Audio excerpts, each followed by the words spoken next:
علیہم پس اس نے ان پر بغاوت کی. البغاوت و علا کے اکثر معنی اہل علم کے نزدیک ظلم کرنے کے ہوتے ہیں. اگر بغاوت کا صلہ علا ہو تو اکثر یہی معنی ہوتا ہے. وآتیناہ من الکنوز ما ان مفاتحہ، ہم نے خزانوں میں سے اسے وہ کچھ دیا کہ ان مفاتحہ لتنوء بالعصبۃ اولی القوہ، کہ ان کی چابیاں جو تھی وہ ایک طاقتور جماعت کو تھکا دیتی یا جھکا دیتی. اذ قال له قومہ، وہ وقت میرے محبوب آپ یاد فرمائیں جس وقت اس نے جس وقت اس کی قوم نے اس سے کہا کہ تو خوش مت ہو. یہاں خوش ہونے سے مراد اترانا ہے. مطلقاً خوشی تو مباح چیز ہے، بہت سارے کاموں میں اللہ تعالیٰ نے خوش ہونے کی اجازت بھی دی ہے. یہاں اس سے مراد ہے اترانا، اٹھلانا، اپنی بڑائی سے دوسروں کو ٹارچر کرنا، اس طرح کی فرات مراد ہے. ان اللہ لا يحب الفرحین، اللہ تعالیٰ اترانے والوں کو، اٹھلانے والوں کو، اپنی بڑائی سے دوسروں کو اذیت پہنچانے والوں کو پسند نہیں فرماتا. وابتغ فیما آتاک اللہ الدار الآخرہ، جو کچھ اللہ نے تمہیں دیا ہے اس میں تم اپنی آخرت ڈھونڈو، آخرت کا سودا تلاش کرو. بغیت ان کے معنی ہے مقصد کے. ابتغاء یبتغی، ابتغاء کے باب افتعال پر قیاس کیا جائے تو اس کے مطلب تلاش کرنا. جو کچھ اللہ تعالیٰ نے تمہیں دیا ہے اس میں دار آخرت تلاش کرو اور دنیا سے اپنا حصہ فراموش مت کرو. احسن کما احسن اللہ علیک، تم بھی سوسائٹی پر اسی طرح احسان کرو، مہربانی کرو جس طرح اللہ نے تم پر احسان کیا ہے. ولا تبغی الفساد فی الارض، اور زمین میں فساد کی تلاش مت کرو، زمین میں فساد پھیلانے کی ٹرائی مت کرو. ان اللہ لا يحب المفسدین، اللہ فساد کرنے والوں کو پسند نہیں فرماتا. قال انما اوتیتہ علی علم عندی، اس نے کہا مجھے تو وہ دولت صرف اس لیے دی گئی ہے کہ میرے پاس علم ہے. یہ علا اپنے معنی حقیقی میں مستعمل نہیں ہے بلکہ تعلیل کے معنی میں ہے کہ بجز اس کے نہیں کہ میں دیا گیا ہوں، وہ اس علم کی وجہ سے جو میرے پاس ہے. بعد میں بتاتا ہوں وہ کون سا علم میرے پاس ہے اور کیا وہ کہنا چاہتا ہے. اولم یعلم ان اللہ قد اہلک من قبلہ من القرون، کیا وہ یہ بات جانتا نہیں ہے کہ اللہ رب العزت کی ذات پاک نے اس سے پہلے کتنی جنریشنز، کتنی مضبوط سنگتیں ہلاک فرمائی ہیں جو قوت کے نقطۂ نظر سے اس سے کہیں بڑھ کر تھیں اور قوت افرادی میں بھی اس سے زیادہ تعداد میں تھی. ولا یسأل عن ذنوبہم المجرمون، مجرموں کو ان کے جرم کے بارے میں سوال نہیں کیا جائے گا. دو معنی ہیں. ایک معنی یہ جو گزرے ہوئے مجرم جن کا ذکر کیا ہے ان کا سوال ان سے نہیں ہوگا. دوسرا یہ کہ ان سے سوال بایمانہ نہیں ہوگا کہ خدا کو پتہ نہیں ہے تو خدا دریافت کرے گا کہ بتاؤ کیا کیا کیا ہے. تیسرا معنی یہ ہے کہ یہ اس درجے کے مجرم ہیں جن کے مطلب پہلے فیصلے ہو چکے ہوئے بغیر پوچھ کے ان کو جہنم میں ڈال دیا جائے گا. یہ تینوں معنی مستعمل. فخرج علی قومہ فی زینتہ، وہ اپنی پوری ٹھاٹھ کے ساتھ، پورے تم تراک اور تسک و احتشام کے ساتھ قوم کے سامنے آیا. انہیں اس نے اپنی پاور، اپنا حسن، اپنی دولت ڈسپلے کی، نمائش کی اس کی. قال الذین یریدون الحیات الدنیا، وہ لوگ بول اٹھے جو دنیاوی زندگی چاہتے تھے. یا لیت لنا مثل ما اوتی قارون، کاش ہمیں بھی اسی طرح دیا جاتا جیسا کہ قارون کو دیا گیا ہے. انہ لذو حظ عظیم، وہ بہت بڑے حصے والا ہے، یعنی دنیا میں اس کو بہت بڑی خوشحالی ملی ہے، بہت بڑی دولت ملی ہے۔ وقال الذین اوتوا العلم، جن کو علم دیا گیا تھا وہ بولے کہ تو ویلکم، اور تم ہلاک ہو جاؤ۔ ویل جو ہے یہ قدیم عربی میں اور اصل لغت کے اعتبار سے اس کے معنی ہلاکت کے ہیں، تو اس کو نسب پڑھنے کا مطلب یہ ہے کہ الزمکم اللہ ویلکم، اللہ تعالیٰ تمہاری ہلاکت کو تم پر مسلط کر دے، لیکن بعد میں شفقت کے لیے یہ استعمال ہونے لگا۔ جیسا کہ آپ لوگ کہیں بچے سے کوئی غلطی ہو جائے اور تیرا بیڑا غرق ہو جائے تو پھر آپ اس کو بدعا کے زمرے میں نہیں کہتے، ملامت کے زمرے میں کہتے ہیں، شفقتاً کہتے ہیں۔ چھوٹی بچی ہے، وہ کوئی چھوٹی موٹی بات ایسی کرتی ہے جس سے آپ بہت خوش ہو جاتے ہیں، تو نظر سے بچنے کے وہ تو گولا لگا ہے، تو یہ دعا کا جملہ نہیں بولتے، آپ شفقت کا جملہ بولتے ہیں۔ اسی طرح ان ساتھیوں نے بھی ان کو کہا کہ تم ہلاک ہو جاؤ، یہ کیا جملہ بول رہی ہو، ویلکم، تم ہلاک ہو جاؤ، ثواب اللہ خیر، جو اللہ کی بارگاہ سے ملنے والا بدلہ نا وہ بہت اچھا ہے، لیکن اچھا کس کے لیے ہے؟ لمن آمن و عمل صالحا، جو اس کے دین کی سچائی پر یقین رکھتا ہے، عقیدہ صحیح رکھتا ہے اور عمل راسخ کرتا ہے۔ ولا یلقاها الا الصابرون، اور اس حقیقت کی تعلیم صرف انہی لوگوں کو دی جاتی ہے جو صبر کرنے والے ہیں۔ فخسفنا به وبداره الارض، ہم نے اس کو بھی اور اس کی حویلی کو بھی زمین میں دھسا دیا۔ فما کان لہ من فئۃ، پھر اس کی کوئی سنگت ایسی نہیں تھی کہ ینصرونہ من دون اللہ، جو اللہ کے مقابلے میں اس کی مدد کر سکے۔ وما کان من المنتصرین، اور اللہ سے انتقام لینے کی پوزیشن میں بھی نہیں تھا۔ وَأَصْبَحَ الَّذِينَ تَمَنَّوْا مَكَانَهُ بِالْأَمْسِ يَقُولُونَ، یہ افعال سیرورت میں سے بنتا ہے، یہ اصبح یقولون کے معنی۔ پھر وہ لوگ جنہوں نے ابھی امس کے معنی کل کے نہیں ہیں بلکہ زمانہ قریب کے معنی مفسرین نے لکھے ہیں، جو ابھی اس کے مکان کی تمنا کر رہے تھے، وہ بولے کہ بھائی کا ان اللہ یبسط الرزق لمن یشاء، اوہو اب پتہ چلا کہ اللہ اپنے بندوں میں سے جس کا رزق چاہتا ہے کھلا کر دیتا ہے اور جس کا چاہتا ہے تنگ کر دیتا ہے۔ لولا امن اللہ علینا لخسف بنا، اگر پروردگار ہم پر احسان نہ فرماتا وہ ہمیں بھی زمین میں دھسا دیتا۔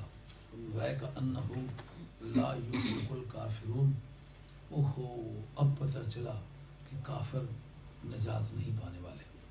یار وضو تازہ کا مجھے تکلیف ہے، میں اس سفر نبی کریم علیہ السلام کو مکی زندگی کی تلخیوں کو کمپیئر کرنے کا موقع دیا ہے کہ اے پیارے دیکھ لیں، اس سے بیشتر بھی انبیاء و مرسلین جو میرے کہلوائے ہیں ان کو میں نے آزمائش میں ڈالا ہے۔ جتنی شان بڑی ہوتی ہے اتنا امتحان بھی بڑا ہوتا ہے۔ بلا بزرگ بہت کیوں بلا بزرگ بہت، شان در خور شان است جامہ در خور بر، کپڑے اس سائز کے ہوتے ہیں جو باڈی جتنی ہوتی ہے۔ مصائب کی بھی یہی صورت ہے، جتنی شان بڑی اتنا امتحان بڑا۔ قرآن مجید نے معیار مرتبہ کے طور پر مصائب کو پیش کیا ہے۔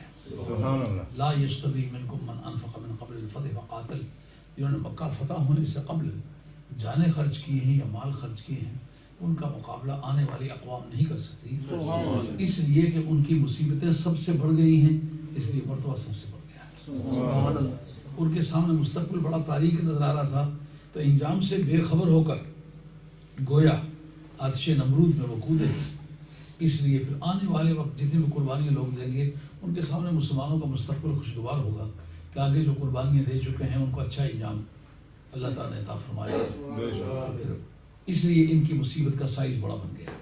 تو حضور کو مختلف انبیاء و مرسلین علیہ السلام کے تذکرے کر کے تسکین دی، ساتھ ہی کفار مکہ کو بتلایا کہ تم اپنے آپ کا جائزہ لو کہ تمہاری زندگی کے خد و خال کس سے ملتے ہیں۔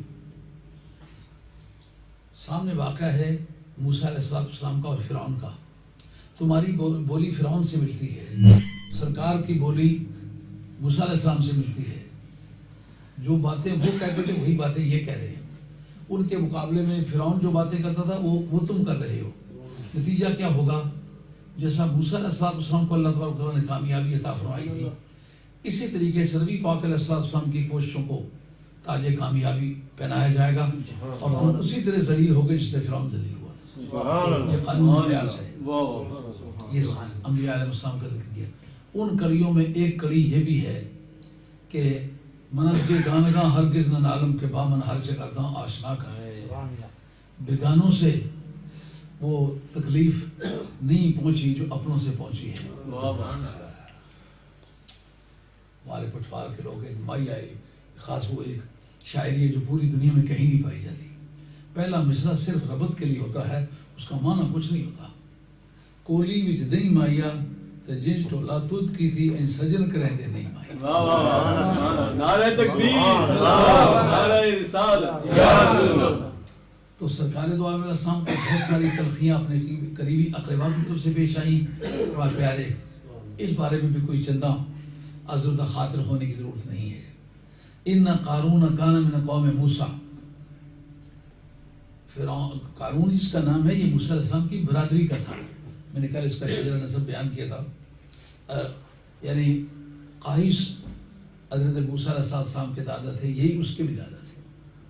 موسیٰ علیہ السلام کے والد کا اسم گرامی جو تھا عمران تھا، اس کے باپ کا نام یسر تھا، اور دادا دونوں کا جو تھا وہ قاہش تھا، اور اس کے باپ کا نام لاوی تھا. لاوی حضرت یعقوب علیہ السلام کا بیٹا تھا، جس کا مطلب کبھی میں نے عرض کیا تھا کہ سید برادری کا آدمی تھا، معمولی آدمی نہیں تھا.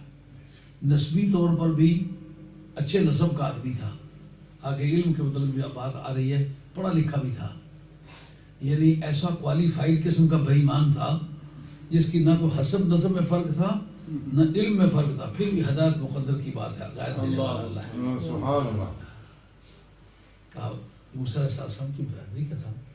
اب وہ جو قریبی تھا یہ ان لوگوں میں سے تھا کہ جو لوگ خاندان غلامہ سمجھے گئے تھے، لیکن اس کو برائب کر لیا گیا تھا. کالی بھیڑیں ہر ریوڑ میں ہوتی. اس کو فرعون نے کبھی پیسے دے کر کے اس کو ان کا بادشاہ بنا دیا تھا. جو جبر و تشدد اس سے ممکن تھا اس نے ان سے کیا تھا. قرآن کہتا ہے فبغى علیہم، اس نے ان پر ظلم کیا. کل میں نے اس پر کافی تفصیلات اس کے دوبارہ وہی ذکر کرتا ہوں. اللہ کی نعمت ہے ہم نے اس کو خزانوں میں سے وہ عطا فرمائی جس کی چابیاں بھاری جماعت کے لیے بھی وزنی تھی. کیا مطلب نکلا؟ نسبی طور پر انی فضلتکم علی العالمین، اس برادری میں سے تھا جس کا قرآن کہتا ہے وہ سید تھے. حضرت یعقوب علیہ السلام کی اولاد، لفظ بنی پر اس کا اطلاق آیا ہے. حکم کو جو اپلائی کیا گیا ہے وہ بنوت کے معنی پر کیا گیا. اس کا معنی یہ ان کے عمل کو کوئی دخل نہیں تھا، ان کے باپ کی شخصیت کو دخل تھا. بات خیال میں آ رہی نہیں؟ نسب کی وجہ سے جو مرتبہ ملتا ہے یہ اس کی شہادت ہے. ان کا نام کوئی نہیں تھا. نام کیوں نہیں استعمال کیا؟ کا نام استعمال جب کرتے کہ جب اس مرتبے ان کے کردار کو دخل ہوتا. ان کے کردار کو دخل نہیں، ان کی نسب کو دخل ہے. کبھی نسب کی وجہ سے بھی شرافت ملتی ہے. جو پہلی شرافت حضرت انسان کو ملی ہے وہ عمل کی وجہ سے ملی ہے یا اولاد ہونے کی وجہ سے ملی ہے؟ لقد کرمنا بنی آدم. بنوت جو ہے، ہاں یہ بنوت علت ہے تکریم کی. آپ کی بیضاوی کیا کہتی ہے؟ فإن ترتب الحکم علی الوصف یشر بعلیتہ لہ. میں باڈی میری بیمار ہے، ذہن میرا بیمار نہیں، ٹھیک ہے. یہ بیضاوی کی عبارت ہے کہ کسی وقت جب وصف پر حکم مرتب ہو تو اس وصف کو اس حکم میں علت کا درجہ حاصل ہوتا ہے. جیسا کہ یہ کوئی کہے فلاں پہلوان نے مکہ مارا تو آدمی جگہ پہ مر گیا، اس پہلوان کا کوئی نام بھی ہوا ہوگا لیکن اس مکے میں دخل ہے اس کی پہلوانی کو، اس کی موت میں کے واقع ہونے میں دخل ہے اس کی پہلوانی کو. اس لیے پہلوان کہہ کے اس کی طرف موت کو منسوب کیا کہ اس کے مکے کی وجہ سے، یعنی پہلوان ہونے کی وجہ سے اس کی موت واقع ہو گئی. یہاں قرآن کا یہ کہنا لقد کرمنا بنی آدم، آدم علیہ السلام کی ذات بابرکات کی اولاد کو ہم نے عزت بخشی. ابھی اولاد آدم پیدا ہی نہیں ہوئی، اگر پیدا ہوئے تو چند بندے ہوئے، لیکن کیا اس شرافت میں آنے والی انسانیت جو آخر تک آئے گی وہ شریک ہے کہ نہیں؟ اگر آدم علیہ السلام کے گھر پیدا ہونے کی وجہ سے بزرگی مل سکتی ہے کائنات پر، تو مدینے کے شہنشاہ کے گھر پیدا ہونے کی وجہ سے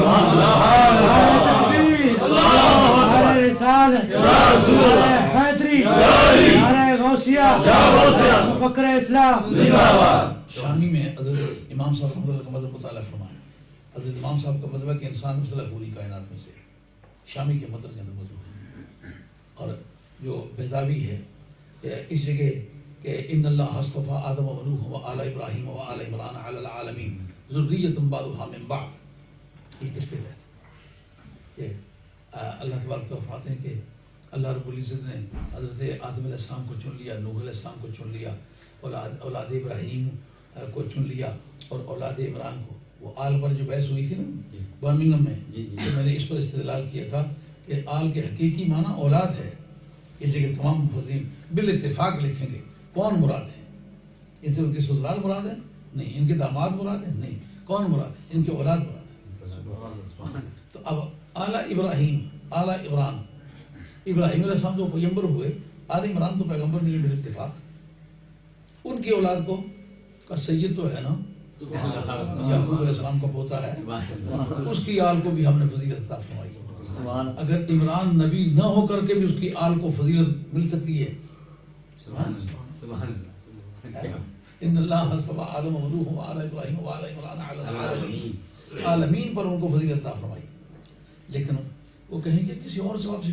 یہاں قرآن مجید کے اندر بات موجود ہے جو بتاتی ہے کہ اور کسی سبب سے نہیں، اولاد ہونے کے سبب سے. ذریت کا اعراب کیا ہے؟ نسب ہے نا. نسب کی وجہ کیا ہے؟ یہاں حال ہے. ذریت بیضاوی مطالعہ کریں، شہاب الدین خفاجی کے پر خفاجی مطالعہ کریں، وہ کیا بتائے گا؟ حال ہے. حال کی کون سی قسم ہے؟ تعلیل کا ہے. یہ پیچھے بتایا حال کا جو ذوالحال سے تعلق ہوتا ہے نا، وہ یہ بتاتا ہے کہ پہلے فعل کی نسبت جو اس کی طرف کی گئی ہے اس کی وجہ کیا ہے. یعنی ان اللہ اصطفیٰ، جو ذوالحال حال جن کا بیان ہو رہا ہے وہ کیا ہے؟ آل عمران اور آل ابراہیم ہے. ذوالحال ان کو کہتے ہیں. جس کا حال بیان کریں اس کو کہتے ہیں ذوالحال. جو حال بیان کرے وہ کہلاتا ہے حال. اور جو پیچھے اعراب میں کام کر رہا اس کو کہتے ہیں عامل حال. عامل حال کا جو ذوالحال سے تعلق ہے اس کی وجہ بتاتا ہے ذریتن. یہ بتاتا ہے کہ جو اس وقت ان کو آل کو فضیلت ملی ہے وہ آل ہونے کی وجہ سے ملی ہے. اور ذریتن بعضھا من بعض، بعض کی اولاد ہیں. یہ ان کے اپنے کردار یا ان کے اپنے علم یا ان کے اپنی صلاحیتوں کی وجہ سے یہ بزرگی نہیں ملی. ذریۃ بعضھا من بعض، وہ بعض کی اولاد ہیں. یہ جن کی اولاد ہیں وہ بزرگ ہیں، اس لیے سبحان اللہ. تفسیرات احمدیہ رحمۃ اللہ علیہ، تفسیرات احمدیہ. آپ کو میں نے آدھ گھنٹہ زحمت انتظار دیے، میں بیمار نہ ہوتا تو میں تکلیف رہتا تھا. میں الحمدللہ آپ تو ایسا تھرڈ کلاس آدمی ہوں، لیکن جو مردوں کی اولاد میں سے ہوں. میرا ذہن اور دل دماغ اس طرح کا نہیں ہے کہ میں کسی دوست کو خام کا تکلیف پہنچاؤں. بات سمجھ میں آئیے. یہ بتایا کہ قارون جو تھا یہ حضرت موسیٰ علیہ السلام کے خاندان میں سے تھا، یعنی سید برادری کا آدمی تھا. ایک، مالی حالت اس کی بڑی مضبوط تھی. دو، آگے بتایا اس کے پاس علم بھی تھا. یہ تین چیزیں جس وقت اکٹھی ہو گئیں اب وہ پیغمبر کو پیغمبر سمجھنے سے عاجز ہے. سمجھو، یعنی ایک بدعقیدہ مولوی صاحب تھے، وہ ایک بدعقیدہ پیر صاحب تھے. وہ بدعقیدہ کیوں کہہ رہا ہوں؟ پیغمبر کے بارے میں مخلص ہی تھا. اس میں کوئی شک نہیں کہ نسب اس کی ٹھیک تھی. اس میں کوئی شک نہیں کہ پیسے اس کے پاس برابر کے تھے. اس میں کوئی شک نہیں کہ وہ آدمی علم تھا. لیکن پیغمبر سے ٹکر لے لی جائے تو سب کاتا کوتا کپاس ہو جاتا، کوئی اس غلط فہمی میں نہ رہے. لیکن یہ تین چیزیں جس وقت آئیں تو پھر پاؤں بھی زمین پہ ٹکتا نہیں. اس وقت اس کے دل دماغ میں جو بڑائی آ جاتی ہے اس کو بھی لگام دینا تو صدیق اکبر جیسے جوان کا کام، عثمان غنی جیسے جوان کا کام، خدیجہ الکبریٰ جیسی فلک نشین خاتون کا کام ہے. پورے سرزمین حجاز میں خدیجہ الکبریٰ جتنا نہ کوئی بندہ، نہ کوئی عورت حسین ہے، نہ کوئی صحت مند ہے، نہ کوئی دولت مند ہے. مکے کی سرزمین کا ایک آدمی شخص کا نام نہیں لیا جا سکتا جس نے جناب خدیجہ کبریٰ سے ادھار لے کر کے استعمال نہ کیا. اللہ اکبر اللہ اکبر. اتنی بڑی صحت بھی، اتنی بڑی عزت بھی سرکار نے ملازم کے طور پر جن کے پاس کام کیا ہو. جب سرکار دو عالم وہی اپنی نبوت کا ذکر کیا ہی نہیں، فرمایا میں نے آپ کو نبی سمجھ کے آپ سے نکاح کیا تھا. مجھے یقین ہے کہ وہ آپ کی طرف جبریل نہیں آیا، وہ موسیٰ علیہ السلام کی طرف جو آیا کرتا تھا وہ آیا ہے. تو حضرت سیدہ نے اپنے عقیدت کے دامن کو سرکار کے سامنے پھیلا دیا. خود حضور نے دعوت نہیں دی بلکہ انہوں نے خود کہا میں آپ کو پیغمبر تسلیم کرتا ہوں. یہ تین چیزیں اکٹھی ہو گئی. اب آپ اپنے ماحول میں پورے دنیا میں دیکھیں جتنے بھی بدعقیدہ حکومتیں ہیں ان میں کوئی بھی غریب قسم کی حکومت ہے؟ اس کا مطلب یہ ہے کہ جن کے پاس دولت بے انتہا ہے، دولت کو بڑا دخل رہا ہے انکار انبیاء میں. وقال الملأ من قومه الذين كفروا وكذبوا بلقاء الآخرة وأترفناهم في الحياة الدنيا ما هذا إلا بشر مثلكم يأكل مما تأكلون منه ويشرب مما تشربون. قرآن مجید کہتا ہے کہ حضرت ہود علیہ السلام کے سامنے اس قوم نے نبی کو بشر کہا جو کافر ہوئے تھے. مولانا یہ بات ہمیشہ آپ نے یاد رکھنی ہے. ایک صفت موصوف کی ترکیب نحویوں کے نزدیک ہے.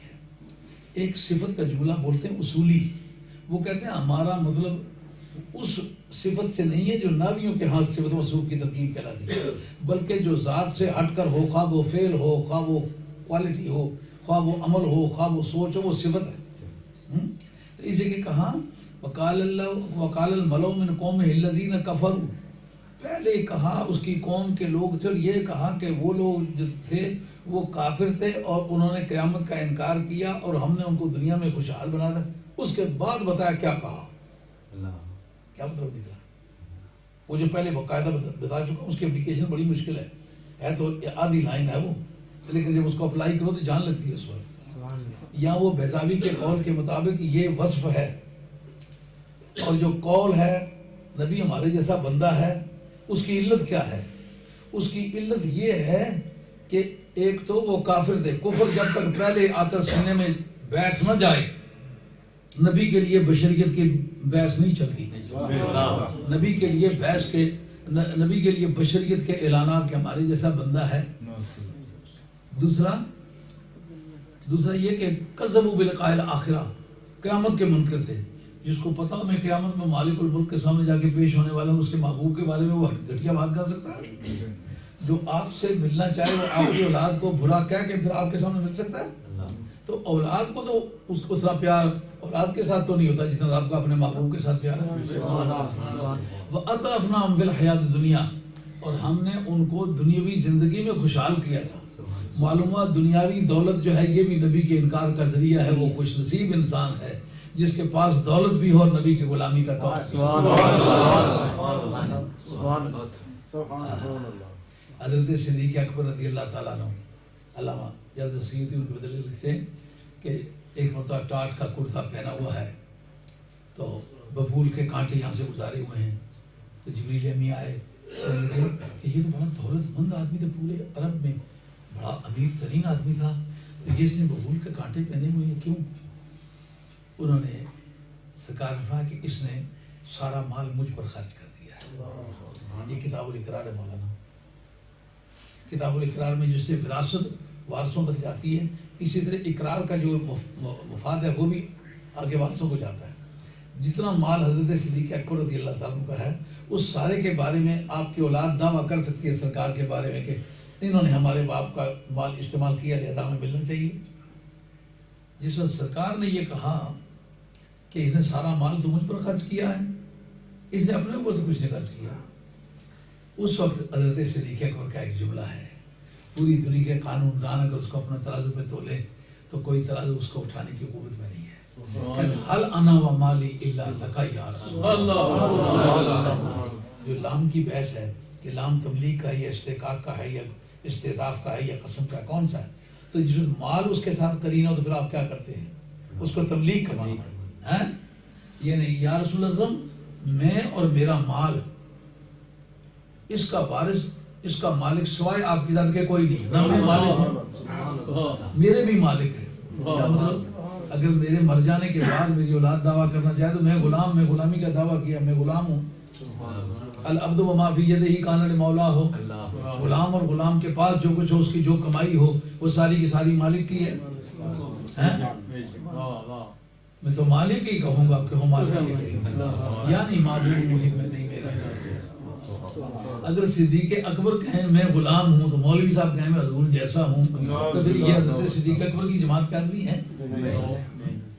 دولت بھی ہو اور پھر سرکار کا غلام بن کے بھی رہے، دید نہیں ہوتا. قرآن بیان کرتا ہے کہ اس کی مالی حالت بہت اچھی تھی. چابیوں کے بارے میں تفصیل ہے کہ پہلے کسی میٹل کی تھی، وزنی تھی، بعد میں لکڑی کی بنائی گئی، وہ بھی کافی وزنی ہو گئی، پھر چمڑے کی بنائی گئی، وہ بھی کافی وزنی ہو گئی، پھر اس کا سائز چھوٹا کر دیا گیا. ایک انگلی سے بڑھ کر کوئی چابی نہیں تھی، اور ہر چابی ایک باکس کی نہیں تھی، ایک خزانے کی تھی. اور جو مفسرین کرام لکھتے ہیں کم از کم ان کا 60 خچریں اس کو لے کے چلتی تھی. 60 خچروں پر صرف چابیاں ہوتی تھیں. اتنا بڑا دولت مند تھا. ہوا کیا تھا، اذ قال له قومه، جب اس کی قوم نے اس سے کہا، اس قوم سے مراد موسیٰ علیہ السلام کی ذات پاک ہے. کل بھی میں نے عرض کیا تھا فن تفسیر میں یہ واجبات تفسیر میں سے ہے کہ کسی جگہ جو کلمات استعمال اس کو پتہ ہو، یہاں جمع کا صیغہ استعمال ہوا ہے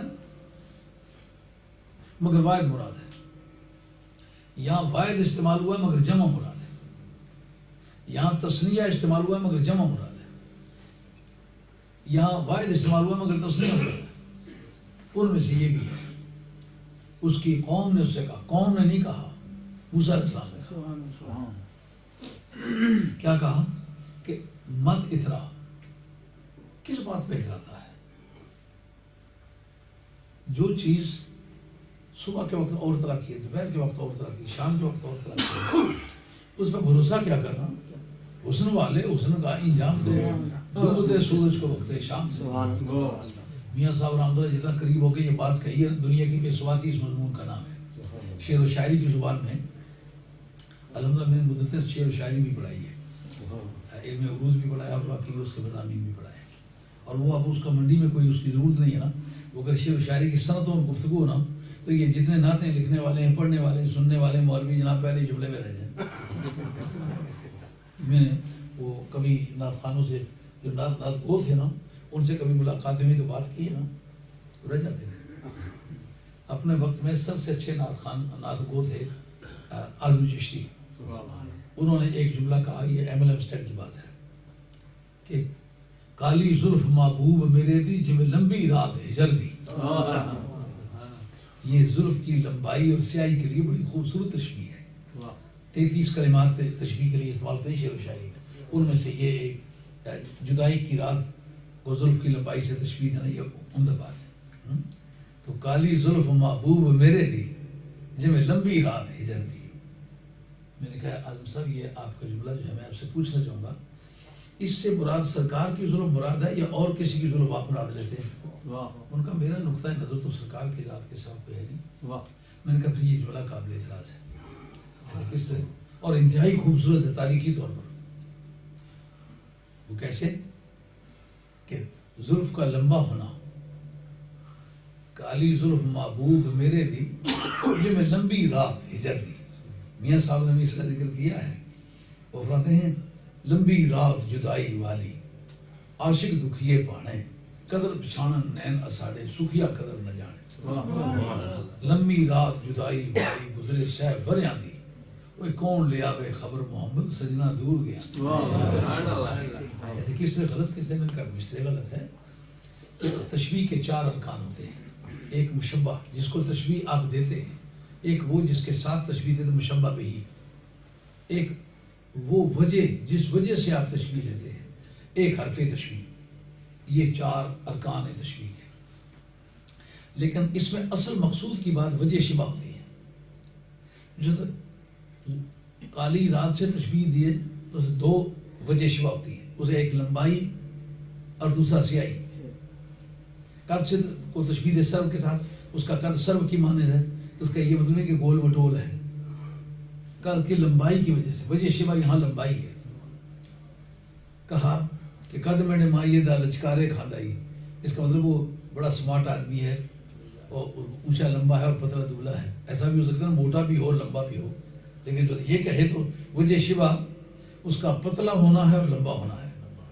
اس کا چہرہ چاند کی مانند ہے، تو یہ کہتے وقت وہ حسن مراد لیتا ہے، گولائی مراد نہیں لیتا. حالانکہ چاند گول ہے، چہرے کا گول ہونا عیب ہے. اس کو مکلسم کہتے ہیں عربی زبان. حدیث نظر آتا ہے کہ وہ ماکانہ مکلسم، سرکار گول چہرے والے نہیں، سرکار کا چہرہ لمبائی ماشاء اللہ. خیال میں یہ بات. اب ماشاء ماشاء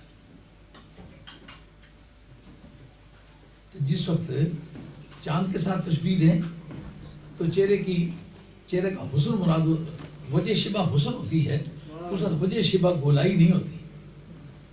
جس وقت یہ کہے کہ کالی زلف محبوب میرے دی جی میں لمبی رات ہجر دی، تو سیاہی اور لمبائی وجہ شبہ ہے. تو وجہ شبہ میں جو مشبہ بھی ہوتا ہے وہ اصل مانا جاتا ہے.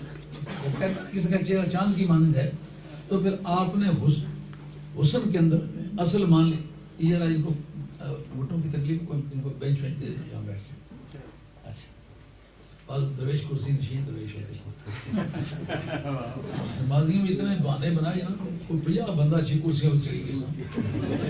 اب بیمار ہیں لیکن ٹھیک ہے نماز پڑھنا.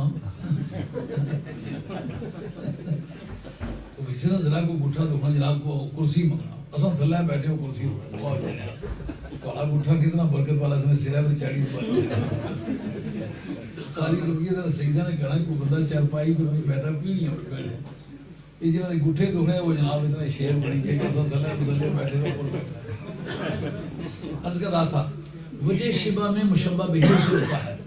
جب کہا نا اس کا چہرہ چاند کی مانند ہے، تو حسن میں آپ نے اصل مانا ہے چاند کو، اور چہرے کو اس کی نقل مانا ہے. کہا کہ اس کا قد سرب کی مانند ہے، لمبائی اور سیدھائی میں سرب کو آپ نے اصل مانا ہے، اس قد کو اس کی نقل مانا. سمجھ آئی بات؟ یہ کہنا کہ کالی زلف محبوب میرے دی جی میں لمبی رات ہجر دی، اس کا مقصد ہے لمبائی اور سیدھائی میں رات کو اصل مانا ہے اور سرکار کی زلف کو اس کی نقل مانا ہے. میں نے کہا وہ دنیا میں کون سا اصل ہو سکتا ہے جس میں کوئی اور اصل ہو سکتا ہے؟ میں نے پٹواری زبان میں جس کا ایک مصرع اس کی تصحیح بنتا ہے، کالی زلف محبوب دی کی دساں کی حقیقت سے شب تار دی. کالی زلف محبوب دی کی دساں کی حقیقت سے شب تار دی، لکھاں آن یوسف جان بیچنے نو چھڈو گل کی مصر بازار دی. سید سونے سارا جان سونا نسبت دیکھی میں گل تے خال ہوئی. نعرہ تکبیر، نعرہ رسالت، نعرہ حیدری، نعرہ غوثیہ، نعرہ غوث اعظم زندہ باد. تو مشبہ بہی کو اس میں اصل مانا جاتا ہے. تو بات کرتے کرتے دور نکل آئے. اصل بات چل رہی تھی اس بات کی کہ یہ آدمی مالی طور پر بڑا خوشحال تھا. قارون کی مالی خوشحالی کو، علم کی برتری کو اور خاندانی عظمت کو انکار نبوت میں بڑا دخل تھا. تو یہ بات آپ کو بتانا مراد تھی کہ آج پوری دنیا میں جتنے ملکوں کے حکمرانوں کے عقیدے برے ہیں ان میں کوئی غریب قسم کا ملک نہیں ہے. ان میں عربی بولنے والے، فارسی بولنے والے ہیں نا. علم بھی ایک ذریعہ ہے، بدلگام ہو جائے تو نبی کی نبوت کے انکار تک یہ پہنچتا ہے. بتایا کہ اس کے موٹیوز کیا تھے، انٹیریئر موٹیوز وہ کہتے. کہاں چلا گیا وہ؟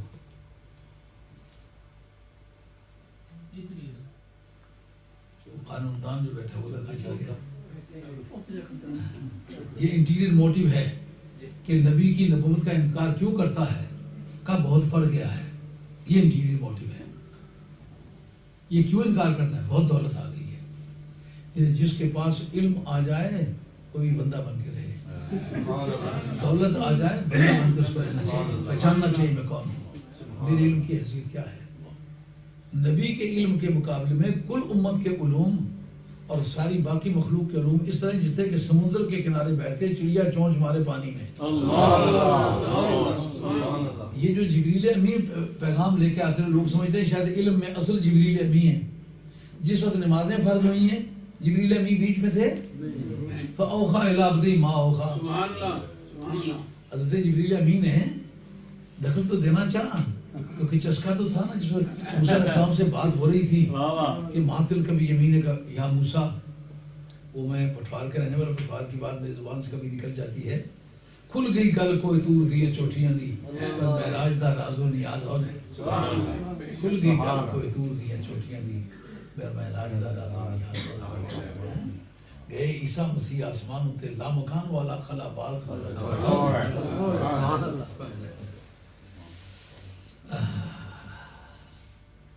سید صبر زبیدی حد کچھ نہیں پر دوش مصطفیٰ دا جان باز اور ہے. اللہ تعالیٰ علم عطا فرمائے تو اللہ تعالیٰ استقامت بھی عطا فرمائے. علم ملے تو پھر بندہ بن کے رہنا چاہیے. اس کو پتہ ہونا چاہیے. جبریل امین جو پیغام لے کے آتے رہے اس کا یہ معنی نہیں تھا کہ سرکار کو پتہ نہیں تھا. حضرت محی الدین ابن عربی نے فتوحات مکیہ کے اندر بھی لکھا ہے. امام عبدالوہاب شورانی نے العقائد والجواہر جو عقائد کی کتاب ہے اس کے اندر بھی لکھا ہے. انہوں نے کہا جبریل امی کے واسطے سے قرآن مجید نازل ہونے سے پہلے پورا قرآن مجید سرکار پر نازل ہو چکا ہوا تھا. ان علیکم الحافظین کراما کاتبین یعلمون ما تفعلون کہ جو کرام کاتبین ہیں وہ لکھتے پڑھتے ہیں اللہ کی بارگاہ میں پیش کریں گے. تو جب اللہ کی بارگاہ میں پیش کریں گے تو اس کا یہ معنی ہوگا کہ اللہ کو پتہ نہیں ہے. یہ ایک دفتری پروسیجر ہے کہ وہ لے کر کے پیش ہوں گے. یہ معنی نہیں ہے کہ پروردگار کے علم میں وہ اضافہ ہوگا. نہ اللہ تعالیٰ کے علم میں انسان نہیں ہے بدو نہیں ہے.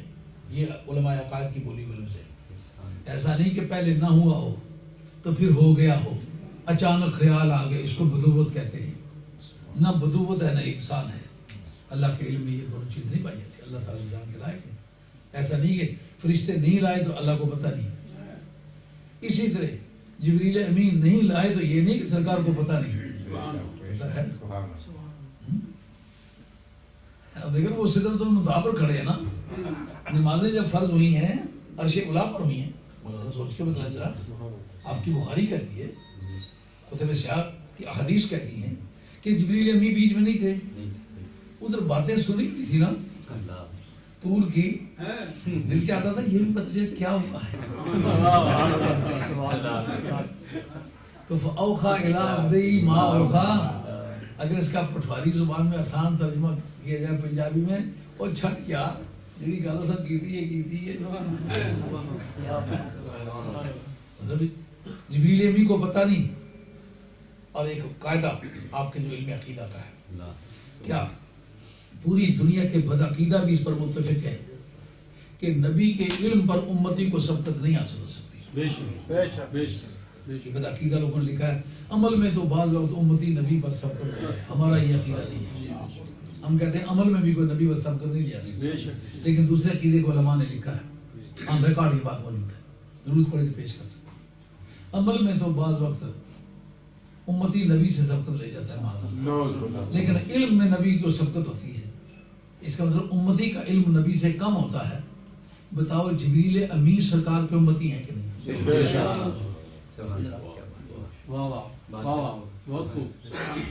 تبارک الذی نزل الفرقان علی عبدہ لیکون للعالمین نذیرا. عالمین کے نذیروں تو یہ جبریل امین بھی عالمین ہے نا امتی ہے نا. اگر ان کو پھر سرکار کے علم پر سبقت ہو جائے تو پھر امتی کا علم نبی پر سبقت لے گیا ہوگا پھر قاعدہ ٹوٹتا ہے.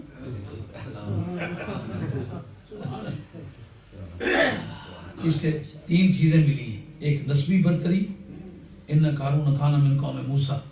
ایک تو وہ سید تھا شکا چچادار تھا موسیٰ علیہ السلام کا. ایک تو نسبی طور پر انی فضلتکم علی العالمین. چوتھی پشت حضرت یعقوب علیہ السلام کے اولاد میں سے قارون بن یسر بن قاہز بن لاوی بن یعقوب. یہ اسے موسیٰ علیہ السلام موسیٰ بن عمران بن قاہز بن لاوی بن یعقوب. یا بنی اسرائیل اذکروا نعمتی علیکم. وہ فضیلت کا جو ترتب ہے وہ بنوت پر ہوا ہے.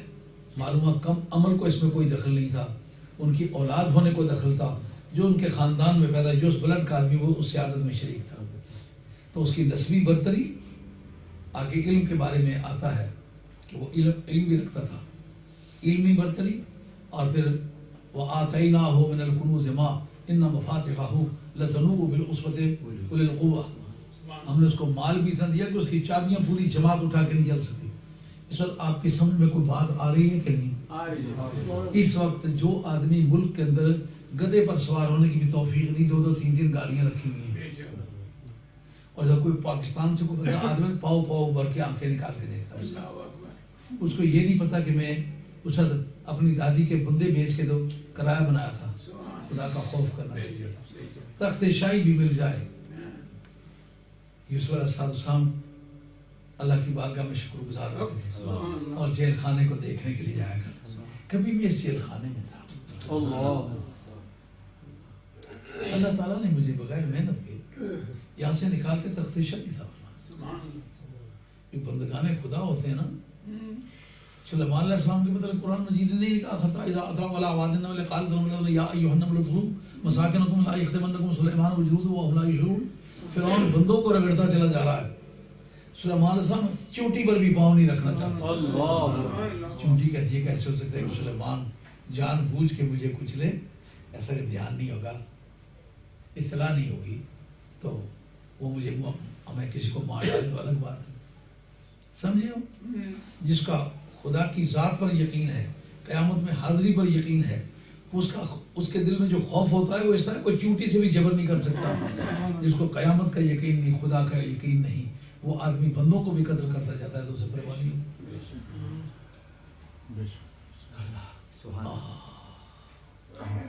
قرآن کہتا ہے بڑے پیسے تھے اس کو، تو موسیٰ علیہ السلام نے کہا اترا مت، کیوں اتراتا ہے؟ آگے جتنے اترانے والے ان کے قبرستان میں قبریں نظر نہیں آ رہی؟ جتنے خدا کہلانے والے تھے آج ان کی آنکھوں میں چیونٹیوں نے اپنے گھر بنا رکھے کہ نہیں بنا رکھے؟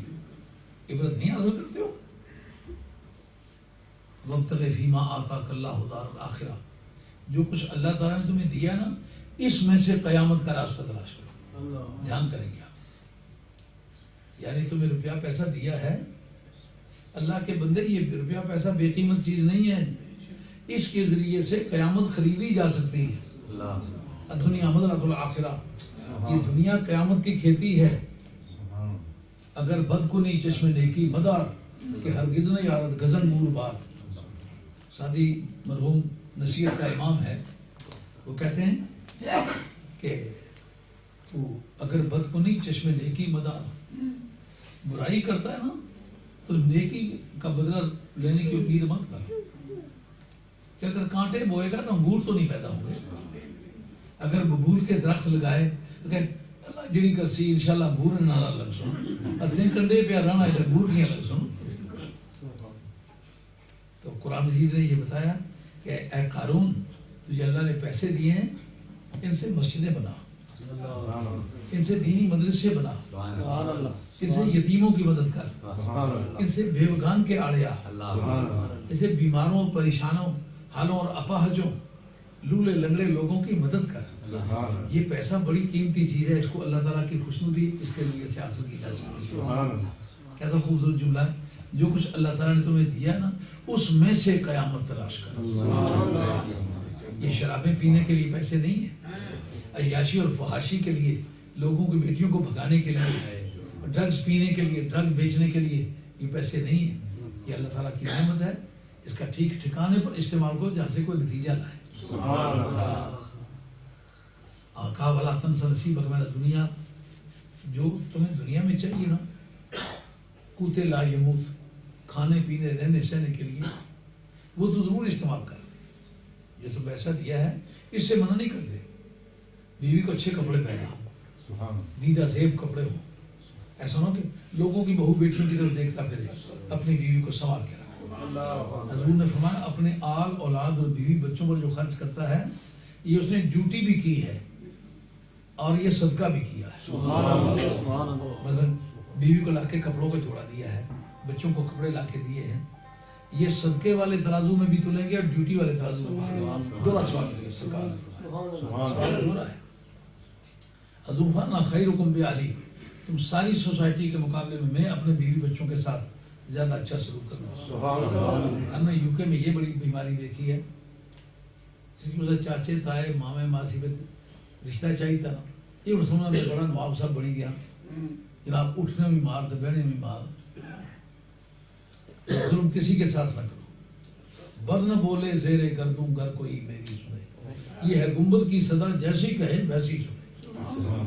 لوگوں کے بیٹیوں کے ساتھ جبر نہ کرو، اپنی اولاد کے لیے اچھا ماحول مہیا کرو، جن کو اچھا بنانا چاہتے ہیں ان کے لیے اچھی سنگت مہیا کرو. سرکار تاجدار مدینہ علیہ السلام نے فرمایا، یہ مشکاہ شریف کے آخری چیپٹر بابری جمع شام میں یہ حدیث موجود ہے کہ اگر بکریاں چرانے والا اور اونٹ چرانے والا ان دونوں میں سے آپ کی چوائس ہو کر کس کے پاس بیٹھے تو آپ بکریاں چرانے والے کے پاس بیٹھے. کیوں؟ آپ کو شاید اتفاق نہ ہوا ہو، ہم لوگ تو ذمہ داروں کے پیر ہیں، بہت قریب جا کے لوگوں سے مطالعہ کرنے کا اتفاق ہوا ہے. اونٹ چرانے والا جسے اونٹ کو دور سے بلائے گا وہ کوئی اٹینشن پے نہیں کرتا، اس طرح گردن موڑی ہوئی ہے، پتہ چلتا ہے فرعون تو اصل میں یہ ہے، ذرا پرواہ نہیں کرتا، شور مچائے کچھ کرے، جب تک جا کے ایسے پٹھوں میں جا کے لاٹھی نہ مارے وہ واپس نہیں کرتا. بکری کو دور سے دیکھے، بکرے والوں نے نام رکھے تھے، او ٹچری، او بچی، او چینی، اس سے نام رکھے ہوتے ہیں، تو دور سے جو ہی آواز دیتے مڑ کے دیکھتی، مڑ پیچھے واپس آ جاتی. کام جس جانور کی مجلس کرتا ہے اس جانور کا وہ اثر قبول کرتا ہے.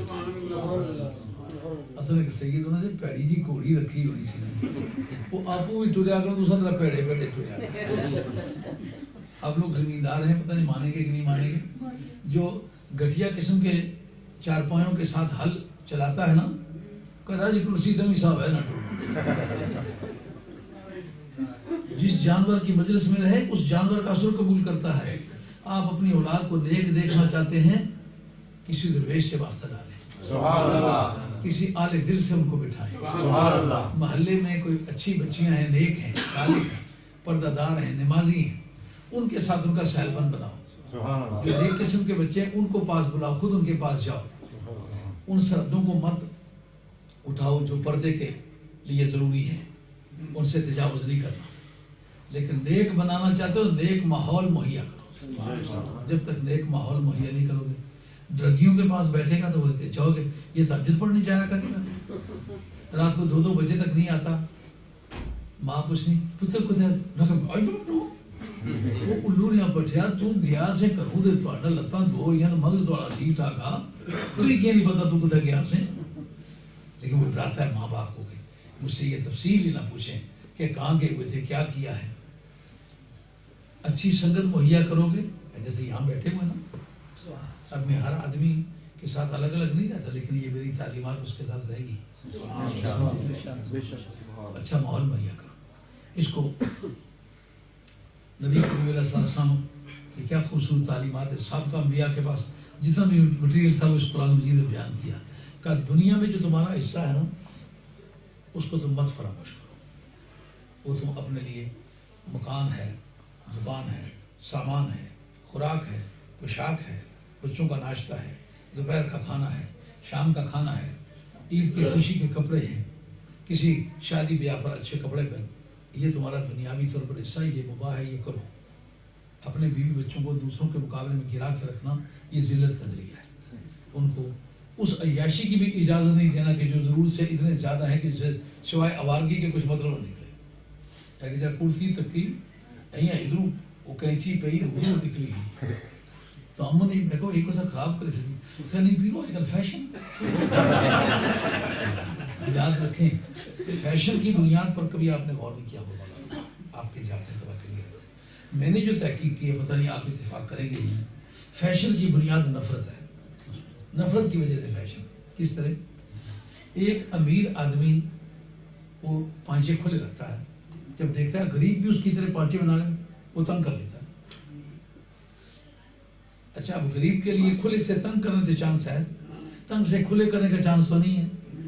اپنی شلوار کو کاٹ کے کھلے سے تنگ کر لیں، وہ دیکھتا ہے لمبے کپڑے پہنے ہوئے غریب نے بھی دیکھ کے لمبے پہننے شروع کر دیے، جو انہوں نے لمبے کو نہیں چھوٹے کر لیے. اب لمبے سے چھوٹے تو کر لیں گے، پھر جس وقت وہ چھوٹے پہنتا پھر یہ لمبے کر لیتا ہے. اب غریب کے لیے تو یہ ممکن ہے کہ 10 جوڑے بچوں کے لیے سلوائے ہوئے ہیں، چھوٹے کر کے سلوائے، اب لمبے ان کو کر لے. امیر کے لیے تو یہ بات ممکن تھی. اسی لیے اسلام کے اندر یہ ہدایت ہے کہ ایسا مت کھاؤ کہ باقی دوسرے مسلمان نہ کھا سکیں، ایسا مت پہنو کہ باقی مسلمان نہ پہن سکیں، ایسے مکانات مت بناؤ. انہیں جی ماڑی کوٹھی جی بنی ہوئی نا میر پرا جی ہے کوٹھی کسے نہیں بنی، ماڑی کوٹھی اسلام آباد ہی بنی، ماڑی کوٹھی جی کسے کوٹھی نہیں. یہ سوچ ہی غلط ہے. لا تنسا نصیبک فی دنیا، جو تجھے اللہ تعالیٰ نے دیا نا اپنا حصہ، اس کو مت فراموش کر، اتنا استعمال کر جتنا تجھے چاہیے. لوگوں کو ستانے کے لیے، ٹارچر کرنے کے لیے، دکھیا کرنے کے لیے نئے نئے فیشن مت نکال. ایک جگہ کسی درزی نے مجھے قمیص دکھلائی، اس کا دامن کا کچھ باقی نہیں، اس لیے اس کے جیسے جال نہیں ہوتا، موٹے موٹے اس میں سراخ، آگے پیچھے دونوں طرف اس طرح کا دامن. میں نے کہا یہ بیٹیوں کے دامن ہے جی. میں نے کہا یہ کیا، یہ تو جس سے جال نہیں ہوتا اس لیے. میں نے کہا یہ فیشن ہے. یار فیشن کو آپ نے جواز کا سرٹیفکیٹ مان لیا ہے. مسلمان اس فیشن کو حرام سمجھتا ہے جس سے اس کی عزت محفوظ نہ رہے، جس سے اس کا پردہ محفوظ نہ رہے، جس سے اس کی شرافت جو ہے وہ محفوظ نہ رہے. ان باتوں کو یاد رکھ کے فیشن کرنا. آگے موسیٰ علیہ السلام کہتے ہیں احسن کما احسن اللہ، احسان کر جس سے کہ اللہ تعالیٰ نے تجھ پر احسان کیا. اب پیسے اس کو دیے گئے، اللہ پروردگار نے اس کو پیسے دیے تھے. اب اس کی ڈیوٹی تھی سوسائٹی کے کام آئے. اب جناب موسیٰ علیہ السلام نے کہا مجھ سے حساب کر. ان کا آپ نے دیے کہ صاحب، انہوں نے کہا اللہ کی طرف سے میں کہہ رہا ہوں، تم مجھے جانتے ہو میں کون ہوں. اور اگلے بیانات سے پتہ چلتا ہے کہ یہ صحرائے سینا کا واقعہ ہے، کیونکہ آپ نے وہاں ایک قسم دلائی ہے جس میں کہا اس خدا کی قسم ہے جس نے کہ دریا سمندر کو پھاڑا ہے، اس خدا کی قسم جس نے موسیٰ علیہ السلام پر تورات نازل کی ہے. تو تورات بالاتفاق صحرائے سینا میں اتری، پہلے نہیں اتری. اس سے پتہ چلتا ہے کہ صحرائے سینا کا واقعہ ہے. تو اسی کے وہ کہتے تو جانتے ہو میری لاٹھی سے اللہ نے سمندر کو پھاڑا تھا. سبحان اللہ. میں وہ شخص ہوں کہ طور پر اللہ نے مجھ سے کلام کیا. اور جس تاریخ ہے اس قوم نے کہا تھا لن نؤمن لک حتی نری اللہ جہرۃ، جب تک ہم خدا کو کھلے طور پر نہ دیکھ لیں اس وقت تک تجھ پر ایمان نہیں لائیں گے. تو میں اس پر بڑا حیران ہوں، جب انہوں نے کہا ہم ایمان ہرگز نہیں لائیں گے تو اس وقت تو ایمان والے نہیں ہوئے ہوں گے نا. نبی بھی موجود ہے، کتاب بھی موجود ہے، قوم کہتی ہے ایمان نہیں لائیں گے. اس ٹیم میں جو 70 آدمی گئے تھے نا اس میں یہ بھی گیا تھا. جب موسیٰ علیہ السلام کی رب سے باتیں ہو رہی تھی اس نے اپنے کانوں سے سنی تھی. کیا مطلب نکلا؟ جب علم آ جائے، دولت آ جائے، خاندانی چدراہٹ آ جائے، اس وقت آدمی کا نفس جو ہے وہ لگام میں نہیں تھامتا. جس نے موسیٰ علیہ السلام سے رب کی بات چیت ہوتے خود اپنے کانوں سے سنی، یہ وہ شخص ہے. اور سن چکنے کے بعد کی بات ہے یہ. آخر جناب ڈرا کچھ، ڈر کے طے یہ ہوا کہ 1 فی 1000 کے حساب سے تو زکات دے گا. تیرے پاس 1000 دینار ہے، 1 دے دے. 1000 درہم ہے، 1 درہم دے دے. 1000 گائے ہے، 1 گائے دے دے. 1000 بکری ہے، 1 بکری دے دے. جس وقت یہ بات اس سے طے ہو گئی اب وہ گھبرایا، کہنے لگی اتنا میں دوں تو اربوں خربوں روپے کی مالیت میری نکل جائے گی. ہاں اس کو پتہ نہیں روزانہ کھاتا کیا ہوں، کتنا سارا کھاتا ہوں، کتنا بستر گھیرتا ہوں، اس کو اپنی ضروریات کا پتہ نہیں. وہ سارے جہان کی دولت کو اپنے پاس سمیٹ لینے کو اپنا حق سمجھتا ہے. اس وقت سے کیا کہا؟ قال انما اوتیتہ علی علم عندی، کہ مجھے یہ جو دیا گیا ہے نا میرے علم کی وجہ سے دیا گیا ہے. اس جگہ بزرگان نے لکھا ہے کہ کسی خوبی کو اپنی طرح منسوخ کرنا یہ سنت قارون ہے. علم دیا اس کا کرم ہے، صحت دی ہے اس کا کرم ہے، عزت دی ہے اس کا کرم ہے، برادری دی ہے اس کا کرم ہے، اچھا مکان دیا ہے اس کا کرم ہے، اچھا ذہن دیا ہے اس کا کرم ہے. کسی چیز کو اپنی خوبی سمجھنا، میں یوں کرتا ہوں، میں یہاں کرتا ہوں، میرے بیٹے اس طرح کے ہیں، میری اولاد اس طرح کی ہے، میری جائیداد اس طرح کی ہے، میں یوں کر دیتا ہوں. یہ فرعونوں کی عادت ہے، قانونوں کی عادت ہے، اللہ کی عادت ہے۔ سلیمان علیہ السلام کی بارگاہ میں جب تخت بلقیس اٹھا کے آپ کے ایک خادم نے عاصم بن برقیہ نے سامنے رکھ دیا، سامنے آ رہی تھی بلقیس، فرمایا وہ سامنے آ گئی ہے، وہ یہاں نہ آنے پائے، تخت پہلے آ جائے۔ مسجد کے دروازے پر بلقیس ہے، ممبر پر بیٹھے ہوئے حضرت سلیمان علیہ السلام، انہوں نے کہا یہ بڑے نخرے ٹخرے لے کے آئی ہے، اب میں پیغمبر ہوں، میں اس طرح کی تکلفات تو کر نہیں سکتا، نہ میرے لائق ہے، بہتر یہ ہے کہ اس کا بنا بنایا تکلف جو ہے وہ اس کے سامنے ڈسپلے کر دیا جائے۔ اس وقت ایک گدڑی پوش ید بیضا لیے بیٹھے ہیں، ابھی لے کے ہوگا کیا قبل ان یرتد الیکم، آپ اس سے مڑ کے دیکھیں، ایک نظر سے دیکھنے والے، ایک نظر سے مڑ کے دیکھنے والے، کوئی خیرات پھر نہیں ہوگی، نگاہ آپ کی ہوگی۔ وہ جو آج تک مسلمان کہتے ہیں وہ یہ آپ کی نگاہ کرم سے، یہ نگاہ کا سبب،